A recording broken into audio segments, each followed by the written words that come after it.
Everyone, welcome to this video. आज इस video में हम पढ़ेंगे क्लास 10th का हिस्ट्री का फर्स्ट चैप्टर ग्लोरियस इंडिया का लास्ट टॉपिक, जो आज हम इस वीडियो के थ्रू डिस्कस करेंगे। Now student, in this video we have to discuss external invasions and assimilations, Shakas, Huns and Kushans, यानी बाहरी आक्रमण जो हुए एवं आत्मसातीकरण में जो है हम इसमें पढ़ेंगे शक है, हून है और कुशान के बारे में। तो Shaka was a warrior tribe of central Asia which had occupied the entire region of western Afghanistan and Balochistan, कि मध्य एशिया की लड़ाकू जनजाति जो है वो शक थी, जिसने पश्चिमी अफगानिस्तान और बलूचिस्तान के सारे प्रदेश पर अधिकार कर लिया। फिर हम कहें द शक केम टू इंडिया थ्रू बोलन पास in around 71 AD. In the Ramayana and the Mahabharata, Shak colonies have been mentioned along with the Kamboj and Yavans. हम कहें कि यहाँ से शक जो है बोलन दर्रे से होकर लगभग 71 ईस्वी पूर्व भारत में आए। रामायण एवं महाभारत में शक बस्तियों को कंबोज और यवनों के साथ रखा गया है। Kalchakriya, in the writings of Kalchakriya's invasions of Shak on India has been described, and they have been addressed as Shaka clan. They established the Shak rule in the Saurashtra by occupying in this region. यानी काल का चाक्र जो है कथना में जो है हम कहें कि भारत पर शकों के आक्रमण का जो उल्लेख है वो काल चक्र में मिलता है, जिसमें उन्हें शक कुल जो है कहा गया है। यह शक कुल कहा जाता है। सिंधु प्रदेश को जीतकर उन्होंने सौराष्ट्र में शक शासन की स्थापना की थी। It is clear from the excavated coins and edicts that one of their branches established its domination in Uttarapat and Mathura. Along with lapse of time, they spread in Avanti, Saurashtra and Maharashtra. यानी कि हम कहें कि उनकी जो मुद्राएं हैं, उनके जो लेख हैं, से स्पष्ट होता है कि उनकी एक शाखा ने उत्तरापथ और मथुरा में अपना जो है आधिपत्य वो स्थापित कर लिया। और फिर हम कहें कि कालांतर में, यानी जैसे जैसे समय निकला, तो वे अवंती, सौराष्ट्र और महाराष्ट्र में भी फैल गए। अब हम कहें कि इनके जो आगे है मेव्यूज़ एंड जो एजेस हैं, हैव बीन अमंग द शक रूल्स ऑफ तक्षशिला, यानी तक्षशिला के शक शासकों में मावेज और एजेस के नाम आते हैं। The Shaka powers was demolished by the Pallavas in Taxila, कि हम कहें कि तक्षशिला में शक शक्ति का विनाश पल्लवों द्वारा हुआ था। देन हुमांस एंड हंगन वर द इनिशियल शाखा। सो इनिशियल हम कहें कि शक क्षत्रपास ऑफ मथुराज की इन्होंने जो है हमामनश और हंगान मथुरा में जो है कि प्रारंभिक शक शस्त्रपत्र थे। मथुरा से हम कहें कि प्राप्त सिंह शीर्ष लेख जो है के बाद में हम कहें कि शक शासक जो है राजबुल को महाशत्रक जो है कहा गया है। जैसे कि the Shakas of the Mathura has expanded the empire up to eastern Punjab, कि मथुरा के शकों ने पूर्वी पंजाब तक अपनी सीमा का विस्तार कर लिया था। द कुशान्स डिमोलाइज द शक पावर इन मथुरा, कि मथुरा में जो शक शक्ति का विनाश है वो कुषाणों के द्वारा किया गया था।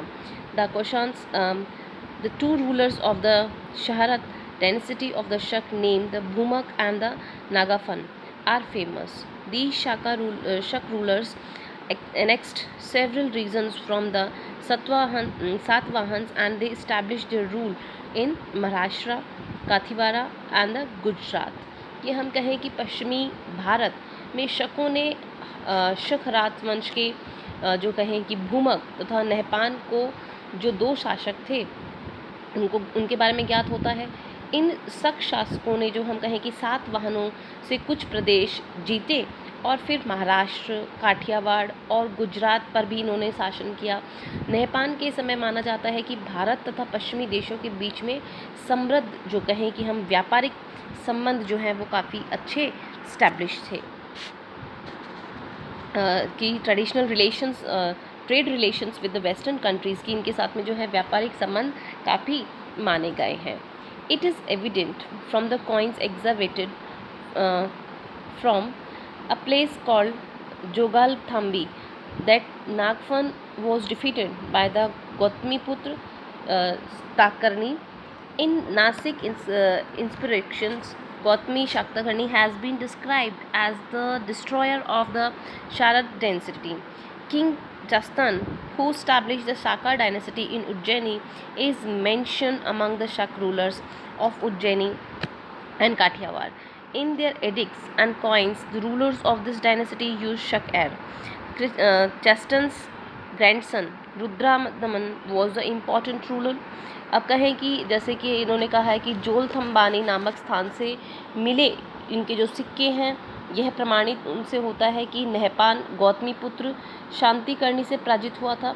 नासिक लेख में जो है गौतमीपुत्र सातकर्णी को शहरात वंश का उन्मूलक भी कहा गया है। उज्जैनी तथा काठियावाड़ के जो शक शासक थे ने चंस्टन का नाम आता है, जिससे उज्जैनी में शक राजवंश की स्थापना की थी। इस वंश के हम कहें कि शासकों ने अपने लेखों तथा मुद्राओं पर शक संवत का उपयोग किया था। चस्टन का पुत्र जो है रुद्रदामन महत्वपूर्ण शासक हुआ, जिसके बारे में हम कहें कि जो जानकारी है वो जूनागढ़ लेख से प्राप्त होती है।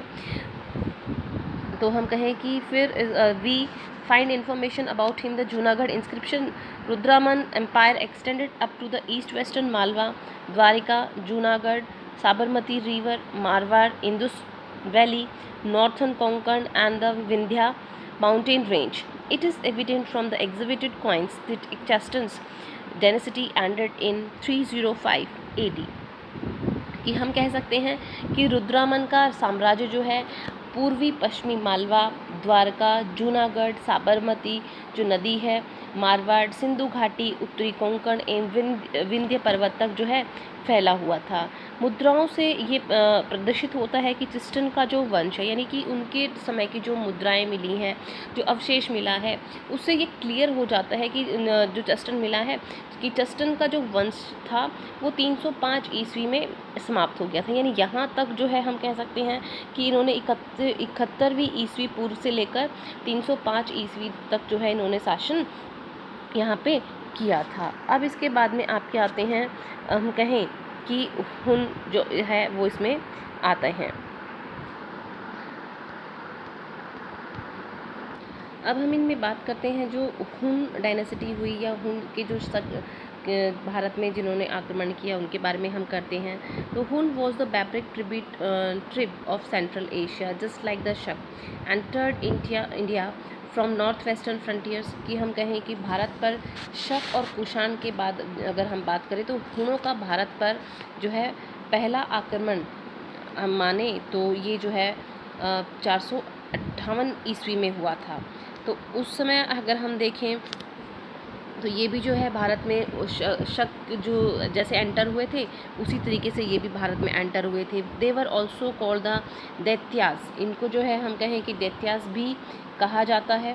Then they were also called Daityas. First they invaded India during the region of the 458 and were defeated after some time. A chief named Toraman destroyed the Gupta Empire and gained the title of Maharaja Dhiraj by gaining control of Punjab, Rajputana, Sindh and Malwa. Tomaraj's son Mihir Kula's reign began from 510 AD and the Sialkot was his capital. तो इस तरह हम कह सकते हैं कि भारत पर शक और कुषाण के बाद हुनों का भारत पर पहला आक्रमण जो है 458 ईस्वी में हुआ। उस समय गुप्त वंश के जो सम्राट हैं, या हम कहें कि सम्राट जो है गुप्त का शासन यहाँ पे था। उसके पुत्र स्कंद गुप्ता ने सेना का नेतृत्व करते हुए बंजारे हुन को हराया। 30 वर्ष के बाद में जो है पुनः हुन आक्रमण हुए। 6ठी शताब्दी के बाद में कहें कि हम हुनों का भारत के ऊपर उत्तर पश्चिम के बड़े भाग पर अधिकार कर लिया। तोरमान नामक सरदार ने गुप्त साम्राज्य को नष्ट भ्रष्ट करके पंजाब, राजपूताना, सिंध और मालवा पर अधिकार कर महाराजा धीराज की पदवी जो है उसने धारण कर ली। फिर अगर हम बात करें कि तोरमान का पुत्र जो है मिहिर कुल था, जिसका राज्य 510 ईस्वी से आरंभ हुआ। सियालकोट उसकी राजधानी थी। बौद्ध भिक्षुओं से भी हम कहें कि मिहिर कुल को घृणा थी। तो he destroy various monastery and stupas, उन्होंने कई सारे जो अनेक मठ और स्तूप जो थे उनको क्या कर दिया, नष्ट कर दिया। Malwa king Yashodharman defeated him, कि मालवा के जो शासक थे यशोधर्मा ने इसे पराजित भी किया। फिर after his defeat he went to Kashmir and established his empire there. After the invention of the Hun, the Gupta Empire came to an end, and the political unity of India ended. The country was again divided into small parts. हम कहें कि इससे पराजित होने के बाद में जो है ये कश्मीर चला गया और कश्मीर में अपना राज्य वहाँ पर इसने दोबारा कायम किया। हुणों के आक्रमण के कारण गुप्त साम्राज्य जो है वो नष्ट हो गया और भारत की जो राजनीतिक एकता है वो ऐसा माना जाता है कि यहाँ पे समाप्त हो गई। देश पुनः छोटे छोटे टुकड़ों में वापस से क्या हो गया, डिवाइड हो गया। अब इसके बाद में जो आए यहाँ पे आपकी है वो कुषाण वंश जो है उसके बारे में हम पढ़ेंगे। तो Kushan are also known as Yuezhi और we can say that Torchians. Yuchi tribes was divided into 5 parts. One of these tribes ruled some parts of India, Bharat. कुषाणों को हम कहें कि यूची या तुर्चियन भी कहा जाता है। युहुची कबीला जो है 5 भागों में बट गया था। इन्हीं में से एक कबीले ने जो है भारत के कुछ भागों पर जो है शासन किया था। अब उस कबीले में कौन था, अब पहला हम पढ़ते हैं। कुजुल जो है कटफिसिस फर्स्ट के बारे में हम पढ़ेंगे, जिसने 15 AD टू 65 AD तक यहाँ पे रूल अपना स्टैब्लिश किया। He establish the glory of his tribe. He merged south Afghanistan, Kabul, Kandahar and a part of Parthia in his empire. He also adopted Vedic religion, कि हम कहें कि कुजुल कटफिसिस जो था प्रथम, इसने यह अपनी जाति के गौरव का संस्थापक माना जाता है। इसने दक्षिणी अफगानिस्तान, काबुल, कंधार और पार्थिया के एक भाग को जो है अपने राज्य में मिला लिया। इसने हम कहें कि वैदिक धर्म को जो है काफ़ी अडॉप्ट किया और उसके काफ़ी प्रचार प्रसार भी किया गया है। फिर इसमें है आपका विम कैडफिस जो है सेकंड जो है, इसके अंदर हम कहें कि he rule a large part of India. He was the follower Shiva sect on some of his coins image of the Tribhuja Trishuldhari, we can say that Vyabhachigari, फिर then protector of Nandi, Lord Shiva, have been inscribed. He circulated gold coins in his name for the first time in India. कि हम कहें कि Vim कटफिसिस जो द्वितीय थे, उन्होंने हम कहें कि भारत के एक विशाल क्षेत्र पर अपना राज्य किया था। यह शवमैत्य का अनुयायी माना जाता है। इसकी कुछ मुद्राओं पर त्रिभुज, त्रिशूलधारी, ब्रह्मचारिया, नंदी, अभिमुख जो हैं भगवान शिव की आकृतियाँ भी अंकित इन्होंने करवाई थी।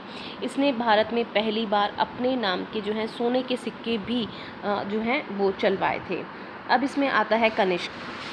कनिष्क जो है हम कहें he is regarded as one of the important rulers of India, कि यह भारत के प्रमुख कुषाण राजाओं में जो है हम कह सकते हैं कि माना जाता है।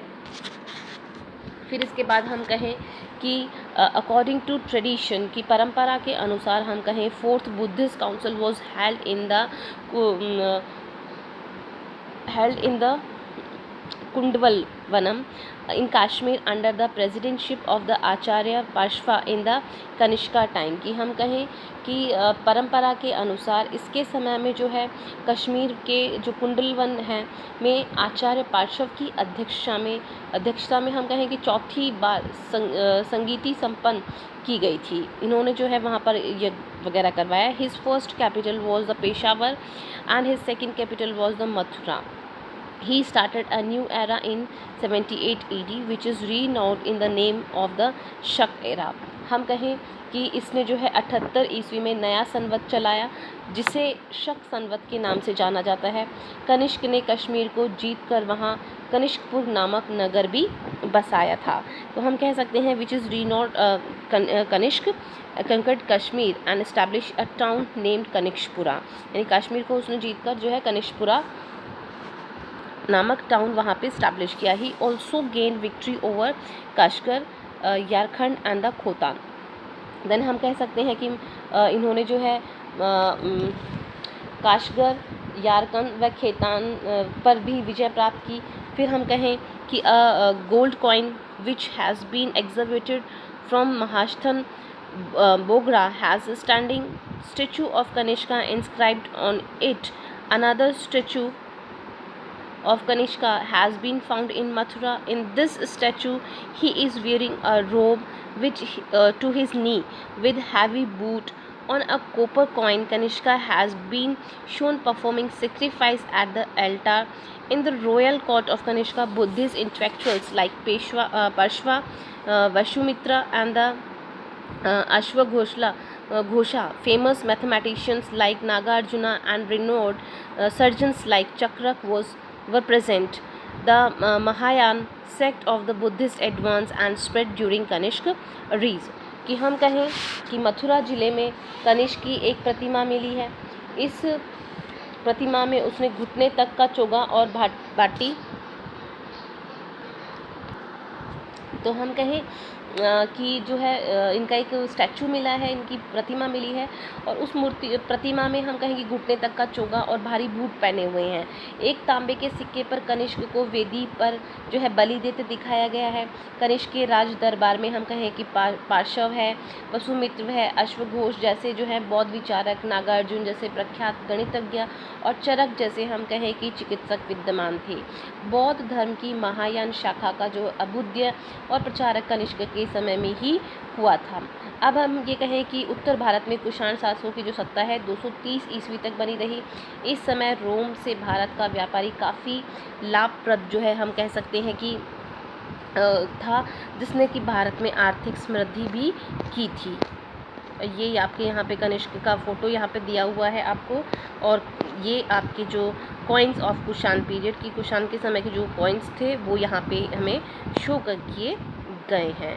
इन north India the Kushan kings rule in the 1230 at the time India trade with Rome was extremely profitable.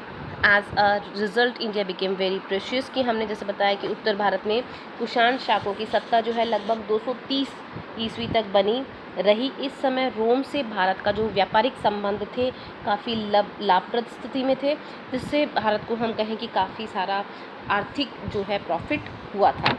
अब इसमें है एसिमिलेशन। एसिमिलेशन का मतलब क्या है स्टूडेंट्स, कि आत्मसातीकरण।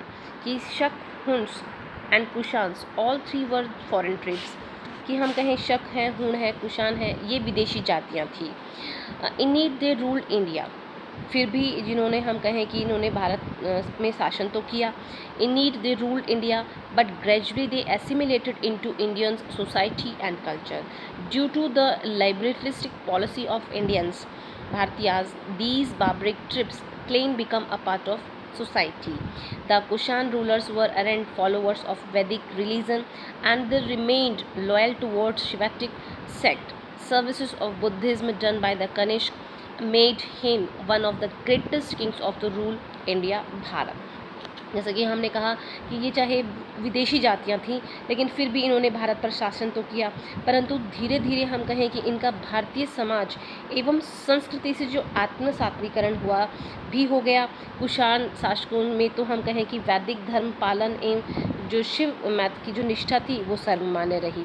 कनिष्क जाति के बारे में हम बात करें कि द्वारा जो है दी गई बौद्ध धर्म की सेवा तो उसे भारत के महान राजाओं में अधिकृष्ट करती है। यानी कि किस तरह से अगर ये बाहरी जातियाँ थी और फिर ये कुछ समय के लिए अगर इन्होंने भारत पर शासन किया तो उस समय ये यहाँ की जो कल्चर थी, ये जो कल्चर अपने साथ लेके आए, वो दोनों ही हम कहें कि वो बहुत ही बेनिफिशियल हमारे यहाँ के लिए रही हैं। सो स्टूडेंट्स, यहाँ पे हमारा जो चैप्टर है वो ख़त्म होता है। That's name has to be glorious India. So I hope that you all have to be understand the explanation of this chapter which is named as Glorious India. Now, thank you for watching.